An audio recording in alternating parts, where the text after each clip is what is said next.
সাল এই 2026-27 অর্থবর্ষ content creation যারা করছেন তাদের জন্য খুব গুরুত্বপূর্ণ এবং তাদের জন্য খুব আনন্দের।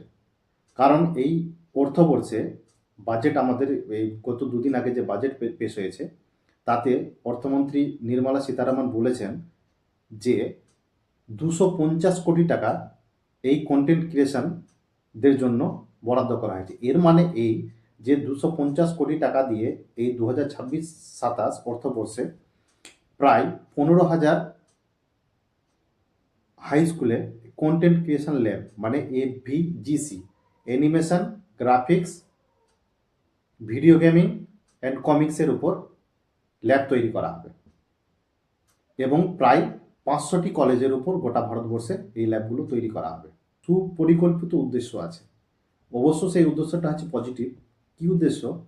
যারা কন্টেন্ট ক্রিয়েশন করেন, ফেসবুক, ইউটিউব, ইনস্টা, যারা ভিডিও তৈরি করেন, যেমন আমি ভিডিও তৈরি করছি, কেউ রিলস বানান, কেউ ব্লগিং করে, তারা মূলত হচ্ছে কন্টেন্ট ক্রিয়েটার। এদের যারা পেমেন্ট পান, যারা ইনকাম করেন, তারা মূলত কিন্তু ডলারে পান। সেই ডলারটা কনভার্ট হয়ে রুপিতে আসে। এই ডলার যত বেশি ইনকাম হবে, যত বেশি কন্টেন্ট ক্রিয়েটার ইনকাম করবে, সেই ডলার তত বেশি আসবে ভারতবর্ষে এবং সেটা ভারতের আরবিআই, রিজার্ভ ব্যাঙ্ক অফ ইন্ডিয়াতে ফরেক্স রিজার্ভ হিসাবে জমা থাকবে, যা ভারতের ইকোনমি বা অর্থনীতির ক্ষেত্রকে চাঙ্গা করে দেবে। সেকেন্ডলি হচ্ছে জব ক্রিয়েশন। এই কন্টেন্ট ক্রিয়েশনরা যত বেশি স্বাবলম্বী হবেন, রোজগার করবেন, বেকার সমস্যা ততটা দূরে হবে। তার একটা বিশাল বড় কারণ।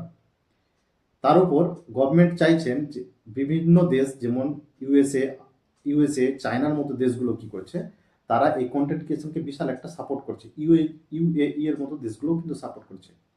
আর সময়ের সাথে তাল না মিলালে মানুষকে পিছিয়ে যেতে হয়। এই কারণে গভর্নমেন্ট এই বছর এই কন্টেন্ট ক্রিয়েশনের ব্যাপারটাকে খুব গুরুত্ব সহকারে দেখেছে। কারণ ভারতবর্ষ এবং এই ল্যাবগুলোতে ছাত্রছাত্রী আগামী দিনে পড়াশোনা করবেন, তার উপর কোর্স তৈরি হবে, যা কন্টেন্ট ক্রিয়েশনের জন্য খুব ভালো।